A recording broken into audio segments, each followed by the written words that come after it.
Merci beaucoup François Gin, et puis on vous retrouvera tout à l'heure pour la conclusion et pour la signature d'un protocole avec notamment Luc Guyot, on vous en reparlera tout à l'heure. Merci beaucoup. C'est vrai que l'objectif c'est de montrer qu'on peut partout et dans plein de secteurs faire des progrès. Et puis le deuxième but de cet après-midi, c'est aussi de montrer pourquoi le gaspillage va devenir de plus en plus important dans les années, les décennies qui viennent. C'est vrai pour l'alimentation, on en parle cet après-midi, mais c'est vrai aussi pour l'eau, c'est vrai pour l'énergie, c'est vrai pour les ressources d'une manière générale, parce qu'on est dans une planète finie et on ne peut pas prélever à l'infini. On va en parler tout à l'heure dans le premier débat d'ailleurs. Et puis, vous savez, dans la nature, toutes les espèces, qu'elles soient végétales ou animales, elles ont deux obsessions. C'est se nourrir, donc on va en parler, et c'est se reproduire. On va se contenter cet après-midi de parler donc de l'alimentation, mais ce qui nécessite déjà pas mal d'énergie et d'imagination. Vous allez le voir. J'ai le plaisir d'appeler Alexandre Jardin.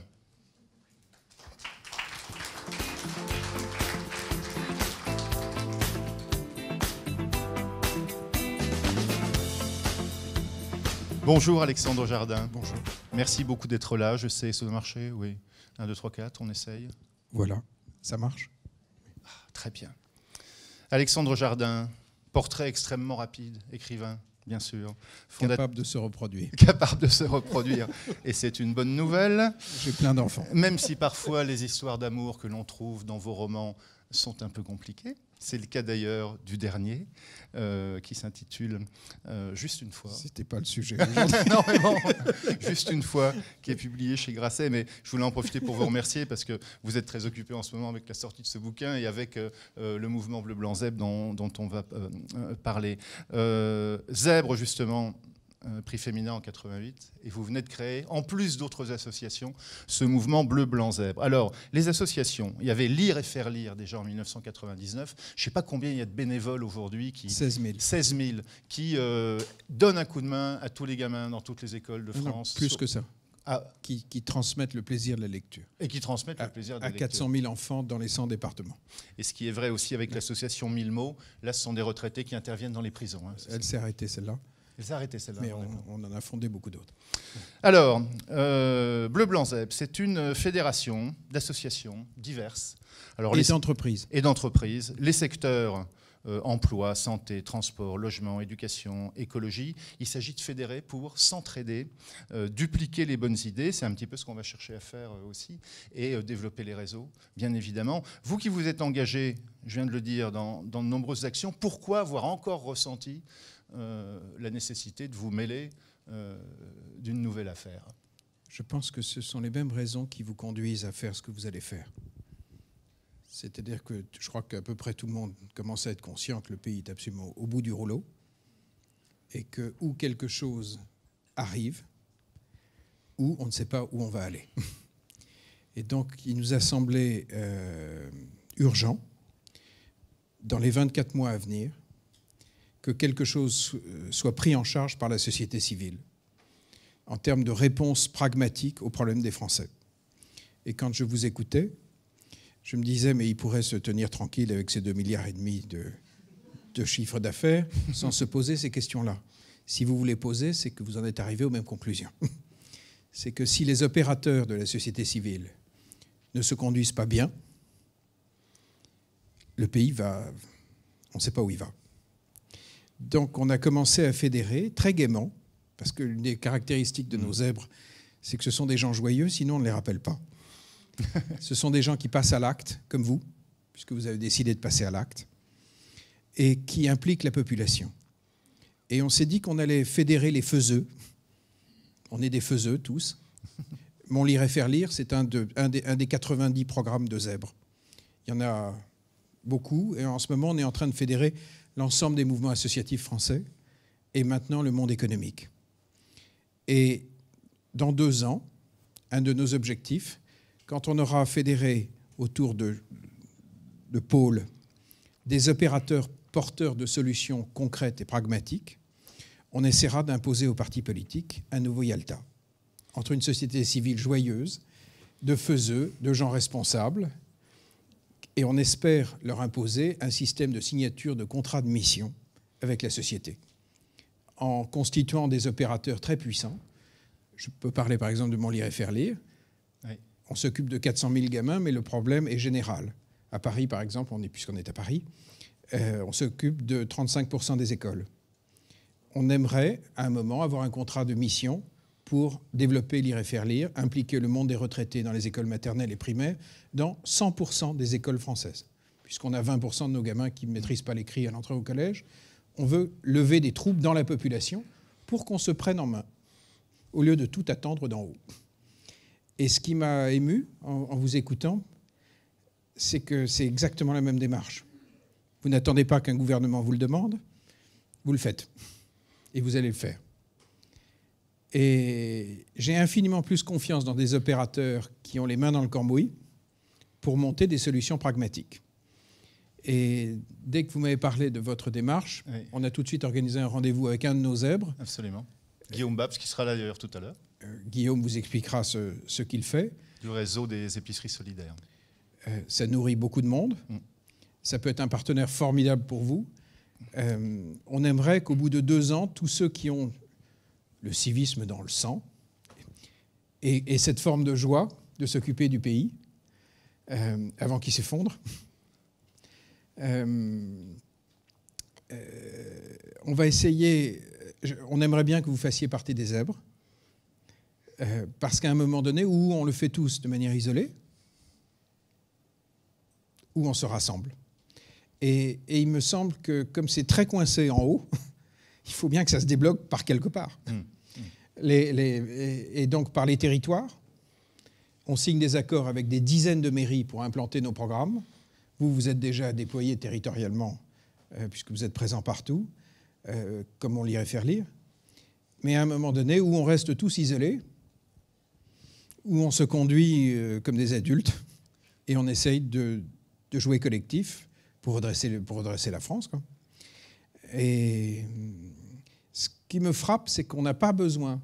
En vous écoutant, je me disais, vous n'avez pas besoin de vous faire élire pour faire ce que vous faites. Je n'ai pas eu besoin de me faire élire pour construire Lire et Faire Lire. J'ai eu besoin de fédérer des acteurs, lever des troupes, et puis passer à l'acte tout de suite. En fait, on va essayer de faire du politique et non pas de la politique. C'est aussi simple que ça, le mouvement des zèbres, et on adorerait que vous meniez l'aventure avec tous les dingues, pragmatiques, qui ont décidé de se fédérer. C'est très joyeux, notre truc, parce que ça fait un bien fou de dire non à la fatalité. C'est jouissif, c'est vraiment jouissif. De ne pas rester devant son poste de télé, à voir le pays s'effondrer. Et c'est vrai que plus vous développerez votre initiative, plus vous allez prendre votre pied, parce que être acteur, c'est quand même le truc, c'est bon, quoi. Ça fait un bien fou de ne pas subir la fatalité dans un pays, quoi. Ouais. C'est jouissif, quoi. Quand on est acteur, il y a quand même quelques contraintes aussi. Énorme. Est-ce qu'il y a des structures? Est-ce qu'il y a des règles? Comment ça fonctionne? Les zèbres? Oui, les zèbres, oui. Alors, il y a 3 gros critères de sélection. Aujourd'hui, je ne décide plus qui en fait partie. C'est très structuré maintenant. Mais ça reste une aventure bénévole. Donc, on court partout dans Paris pour trouver des sous pour accompagner ça dans les 24 mois. Mais il m'a semblé essentiel de le faire avant de chercher l'argent. Fallait mouiller la chemise et puis s'occuper du pays. Mais comment ça marche? Premier critère, le passage à l'acte. Ce n'est pas un think tank, c'est un do tank. Donc ce qui est fondateur chez nous, c'est de ne pas être sur le marché de la promesse, mais le marché du passage à l'acte.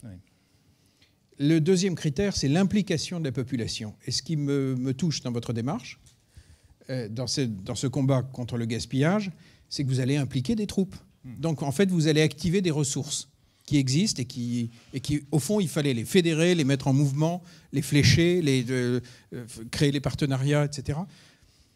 Donc c'est impliquer la population. Oui. Mon Lire et Faire Lire, on a ces millions de retraités. On va simplement les mettre au boulot. Dans nos écoles maternelles, primaires. Le troisième critère, c'est la joie. Oui. On ne rappelle aucun casse-couille. Ça a le mérite d'être clair. Hein, voilà, mais parce qu'il nous a semblé qu'on ne pouvait pas soulever un pays, refabriquer de la joie en France, avec des PNQ emmerdants, râleurs, de trucs, bon. et qu'il y en a suffisamment partout, sur tous les plateaux télé, pour qu'on ne rappelle pas cela. Donc, quand on a des rendez-vous, je vous jure que je regarde dans le fond de l'œil, est-ce que c'est des gens avec qui j'ai envie d'aller dîner? C'est un bon critère, ça change un peu. Oui. Ouais, mais qui tient aussi à une chose, à un texte qui a beaucoup changé de choses dans ma vie, que je vous recommande. C'est un petit texte qui est publié chez Folio, qui s'appelle « Ode à l'homme qui fut la France ». Ce sont les articles de Romain Gary sur la France libre. Et vous avez des papiers écrits par Gary qui racontent l'ambiance. C'était un Français libre, lui. Ces gens allaient se faire trucider, puisque dans les unités de la RAF, ils sont morts à 85%. Ouais, ça, ouais. Donc c'était assez dangereux. Mais il y a une espèce de joie de vivre, de ne pas se coucher chez ces gens. Et quand je lisais ces textes, je me suis dit, ils se sont fait déglinguer, ils sont morts la plupart en l'air ou en s'écrasant, mais ils tombaient amoureux comme des fous, ils vivaient, ils lisaient, ils savaient vivre, en ne se couchant pas. Et donc, d'où l'origine, pour moi, de ce troisième critère. Voilà. Et alors, donc, c'est... Pardon. Oh non, c'est bon. Voilà. On a vu les 3 critères. Très bien, très bien. Alors, juste une question. Vous faisiez allusion au plateau de télévision. Alors, je rappelle que vous avez été aussi homme de télévision, puisqu'on célèbre les 30 ans de Canal+ en ce moment. Vous avez été chroniqueur, livre, bien sûr. Mais c'est pas ma vie. Non, mais bon, ça a été un petit passage de votre vie. Mais vous étiez justement sur le plateau de Nulle part ailleurs il y a quelques semaines, je vous ai vu. Et les intervieweurs politiques traditionnels ont beaucoup de mal à comprendre ce que vous racontez, me semble-t-il. Ils vous ont posé 5 fois la question, mais vous allez faire de la politique, mais vous avez des ambitions politiques, mais vous n'excluez pas de faire de la politique un jour. C'est compliqué à faire passer ce changement de comportement, d'attitude, ce doux-tank. Auprès des journalistes politiques, oui. Pas auprès de la société. Ouais. Parce qu'en réalité, c'est comme si j'allais vous demander, mais au fait, vous faites ça pour devenir ministre? Vous voyez bien que c'est ridicule.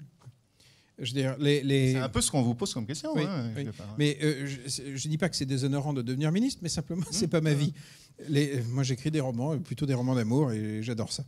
Mais en revanche, je ne veux pas que mon pays se couche. Je ne veux pas. La France, c'est pas rien. C'est quelque chose de considérable. Et il n'est pas question qu'on mette la clé sous la porte. Il n'est pas question qu'on devienne un petit peuple.